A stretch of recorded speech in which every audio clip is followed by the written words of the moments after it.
तां तृणयनां माणिक्यमौलिस्फुरत् तारानायकशेखरां स्मितमुखीमापीन वक्षोरुहां पाणिभ्यामलिपूर्णरत्नचषकं रक्तोत्पलं बिभ्रतीं सौम्यां रक्तगडस्थरक्तचरणां ध्यायेत्परामम्बिकाम् अरुणां करुणातरङ्गिताक्षीं धृतपाशाङ्कुशपुष्पबाणचापाम् अनिमादिभिरावृतां मयूखैः अहमित्येव विभावये भवानीं ध्यायेत्पद्मासनस्तां विकसितवदनां पद्मभद्रायताक्षीं हेमाभां पीतवस्त्रां करकलितलसत्तेम पद्मां पराङ्गीं सर्वालङ्कारयुक्तां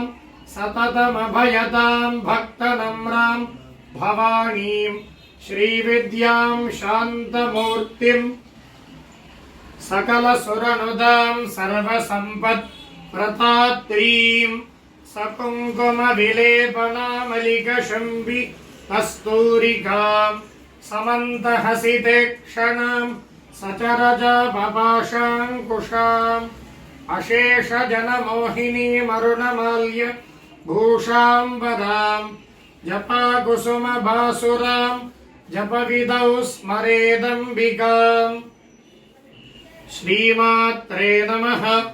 हिरण्यवर्णां हरिणीं सुवर्णरजतस्रजां चन्द्रां हिरण्मयीं लक्ष्मीं जातवेदो महावह तां महावह जातवेदो लक्ष्मीमनपगामिनीं यस्यां हिरण्यं विन्देयं गामश्वं पुरुषानहम् महादेव्यै च विद्महे विष्णुपत्नी च धीमहि तन्नो लक्ष्मीः प्रचोदयात्।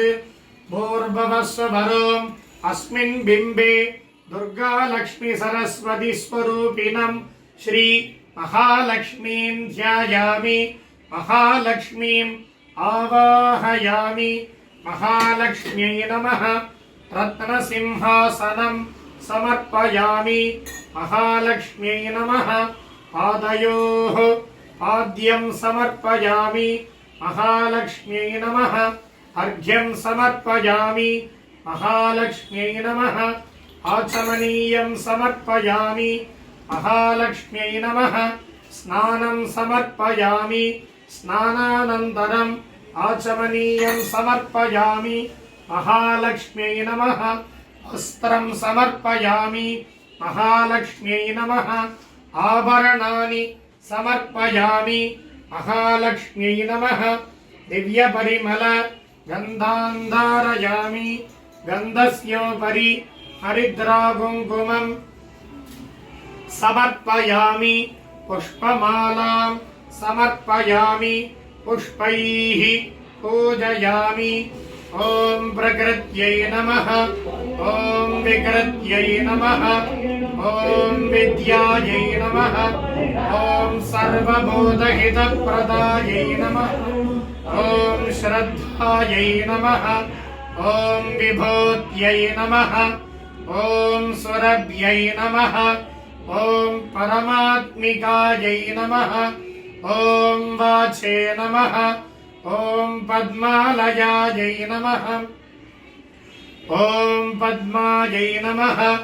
ॐ शुचये नमः। ॐ स्वाहायै नमः। ॐ स्वधायै नमः। ॐ सुतायै नमः। ॐ धन्यायै नमः। ॐ हिरण्मय्यै नमः। ॐ लक्ष्म्यै नमः। ॐ नित्यपुष्टायै नमः। ॐ विभावर्यै नमः। ॐ अदित्यै नमः। ॐ दित्यै नमः। ॐ दीप्तायै नमः। ॐ वसुतायै नमः। ॐ वसुधारण्यै नमः। ॐ कमलायै नमः। ॐ कान्तायै नमः। ॐ कामाक्ष्यै नमः। ఓం క్రోధసంభవాయై నమః ఓం క్షీరోద సంభవాయ నమః. క్రోధ సంభవాయ ఇల్లేని పెరివాసు క్షీరోద సంభవాయ నమః.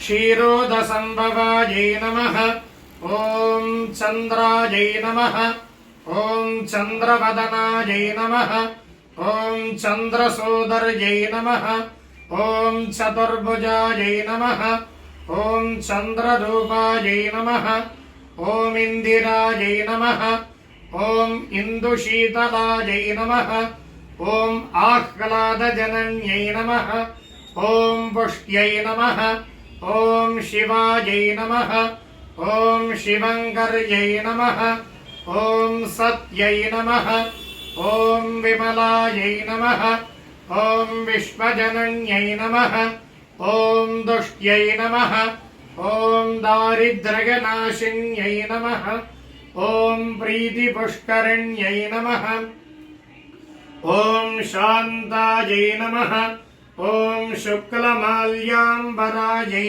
నమః ఓం శ్రియై నమః ఓం భాస్కర్యై నమః ఓం బిల్వనిలయాయై నమః ఓం వరారోహాయై నమః ఓం యశస్విన్యై నమః ఓం వసుంధరాయై నమః ఓం ఉతారాంగాయై నమః ఓం హరిణ్యై నమః ఓం హేమమాలిన్యై నమః ఓం ధనధాన్యగర్జై నమః ఓం సిద్ధజే నమః ఓం స్థైర్ణసౌమ్యాజై నమః ఓం శుభప్రదాయై నమః ఓం నృపవేష్మగదానందాయై నమః ఓం వరలక్ష్మ్యై నమః ఓం వసుప్రదాయై నమః ఓం శుభాజై నమః ఓం హిరణ్యప్రాకారాజై నమః ఓం సముద్రతనజాజై నమః ఓం జయాజై నమః ఓం మంగళాజై నమః ఓం దేవ్యై నమః ఓం విష్ణుపక్షస్థలస్థితాయై నమః ఓం విష్ణుపత్న్యై నమః ఓం ప్రసన్నాక్ష్యై నమః ఓం నారాయణ సమాశ్రితాయై నమః ఓం దారిద్ర్యధ్వంసిన్యై నమః ఓం దేవ్యై నమః ఓం సర్వోపద్రవవారిణ్యై నమః ఓం నవదుర్గాయై నమః ఓం మహాకాళ్యై నమః ఓం బ్రహ్మ విష్ణు శివాత్మికాయై నమః ఓం త్రికాలజ్ఞాన సంపన్నాయై నమః భువనేశ్వర్యై నమః వరలక్ష్మ్యై నమః ధనలక్ష్మ్యై నమః ధాన్యలక్ష్మ్యై నమః వీర్యలక్ష్మ్యై నమః విజయలక్ష్మ్యై నమః సంతానలక్ష్మ్యై నమః సౌభాగ్యలక్ష్మ్యై నమః ఆదిలక్ష్మ్యై నమః గజలక్ష్మ్యై నమః కారుణ్యలక్ష్మ్యై నమః కుబేరమహాలక్ష్మ్యై నమః నానావిధ పరిమళ పత్రపుష్పాని సమర్పయామి.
ఓం దశాంగం కుంకులం ధూపం సుగంధం సుమనోహరం ఆగ్రేయ సర్వదేవానాం देवानां धूपोऽयं प्रतिगृह्यताम् श्री दुर्गा लक्ष्मी सरस्वती स्वरूपिण्यै नमः कुबेर महालक्ष्म्यै नमः सुगन्धधूपम् आग्रापयामि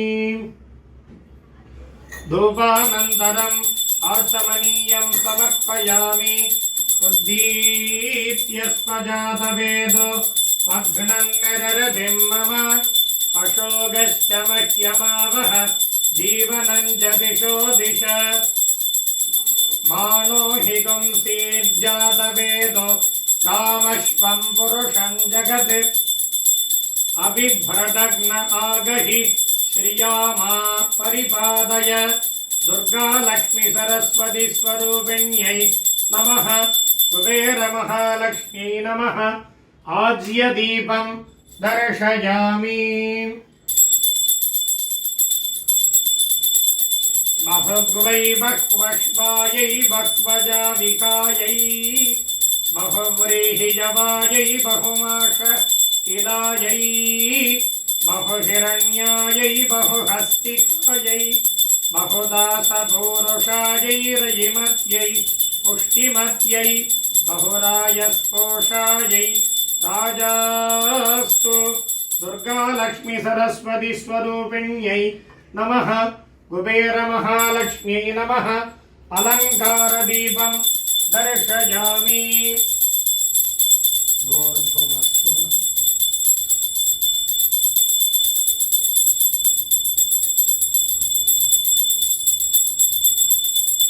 देव सवितः प्रसुभ रतन्त्वा सत्येन परिषिञ्जामि अमृतमस्तु अमृतोपस्तरणमसि ॐ प्राणाय स्वाहा अपानाय स्वाहा यानाय स्वाहा उदानाय स्वाहा समानाय स्वाहा ब्रह्मणे स्वाहा दुर्गा लक्ष्मी सरस्वती स्वरूपिण्यै नमः कुबेर महालक्ष्म्यै नमः ताम्बूलं कदलीफलं दाडिमीफलं नारङ्गफलं नालिकेरकण्ठद्वयं नालिकेरजलं गुडान्नम् इन्द्रियान्नम् एतत्सर्वममृतं महानैवेद्यं निवेदयामि अमृतापिदानमसि निवेद्यानन्तरम् आचमनीयं समर्पयामि भूर्भुवः सुवः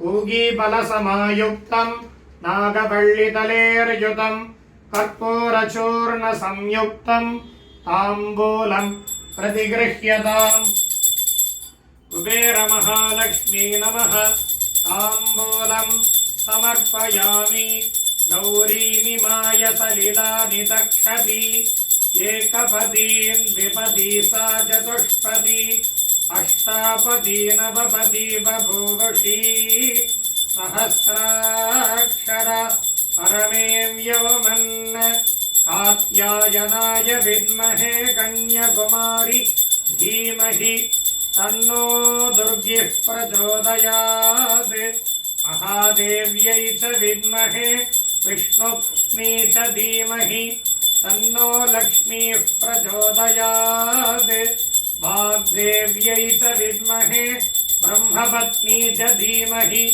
तन्नो वाणी प्रचोदयात् दुर्गा लक्ष्मी सरस्वती स्वरूपिण्यै नमः कुबेर महा ममोपात्त समस्त दुर्दक्षे द्वारा श्री परमेश्वर प्रीत्यर्थं तदेव लग्नं सुदिनं तदेव ताराबलं चन्द्रबलं तदेव विद्याबलं दैवबलं तदेव लक्ष्मीपदे ते अङ्घ्रियुगं स्मरामि करिष्यमाणस्य कर्मणः निर्विघ्नेन परिसमाप्त्यर्थम् आदौ विघ्नेश्वर पूजां करिष्ये आदौ विघ्नेश्वर पूजां करिष्ये एकदन्ताय विद्महे वक्रतुण्डाय धीमहि तन्नो दन्तिः प्रचोदयात् भूर्भुवः स्वरोम् अस्मिन् बिम्बे श्रीमहागणपतिं ध्यायामि महागणपतिम् आवाहयामि महागणपतये नमः रत्नसिंहासनं समर्पयामि महागणपतये नमः पादयोः पाद्यं समर्पयामि महागणपतये नमः अर्घ्यं समर्पयामि महागणपतये नमः आचमनीयं समर्पयामि भूर्भुवस्सुवः महागणपतये नमः स्नानं समर्पयामि स्नानानन्तरम् आचमनीयं समर्पयामि महागणपतये नमः वस्त्रार्थमक्षतान् समर्पयामि उपवीतार्थम् अक्षतान् समर्पयामि आभरणार्थम् अक्षतान् समर्पयामि महागणपतये नमः दिव्यपरिमल गन्धान् धारयामि गन्धस्योपरि हरिद्राकुङ्कुमं समर्पयामि हरिद्राक्षतान् समर्पयामि पुष्पैः पूजयामि ॐ सुमुखाय नमः ॐ एकदन्ताय नमः ॐ कपिलाय नमः ॐ गजकर्णकाय नमः ॐ लम्बोदराय नमः ॐ विकटाय नमः ॐ विघ्नराजाय नमः ॐ विनायकाय नमः ॐ धूमकेतवे नमः ॐ गणाध्यक्षाय नमः ॐ फालचन्द्राय नमः ॐ गजाननाय नमः ॐ वक्रतुण्डाय नमः ॐ शूर्पकर्णाय नमः ॐ हेरम्बाय नमः ॐ स्कन्दपूर्वजाय नमः महागणपतये नमः नानाविधपरिमल पत्रपुष्पाणि समर्पयामि ॐ दशाङ्गं कुङ्कुलं धूपं सुगन्धं सुमनोहरम् आग्रेयः सर्वदेवानां धूपोऽयं प्रतिगृह्यताम् महागणपतये नमः सुगन्धधूपम् आग्रापयामि धूपानन्तरम् आचमनीयं समर्पयामि साज्यं त्रिवर्तिसंयुक्तं वह्निना योजितं मया गृहाणमङ्गलं दीपं त्रैलोक्यतिमिरापहं महागणपतये नमः स्थापितदीपं दर्शयामि धूपदीपानन्तरम् आचमनीयं समर्पयामि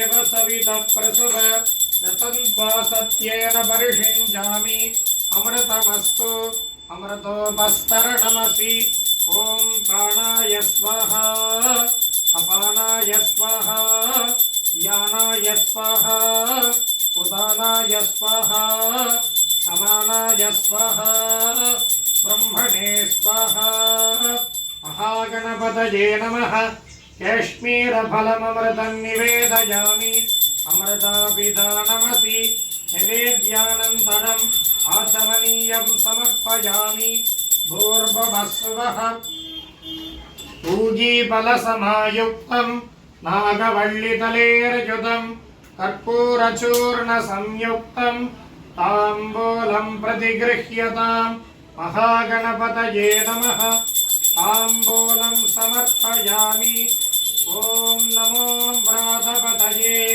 नमो गणपतये नमः प्रमथपतये नमस्ते अस्तु लम्बोदराय एकदन्ताय विघ्नविनाशिने शिवसुताय श्रीवरदमूर्तये नमो नमः महागणपतये नमः दिव्यमङ्गलप्राप्त्यर्थं कर्पूरनीराजनं दर्शयामि नीराजनानन्तरम् आचमनीयं समर्पयामि दिव्यरक्षां धारयामि ॐ हर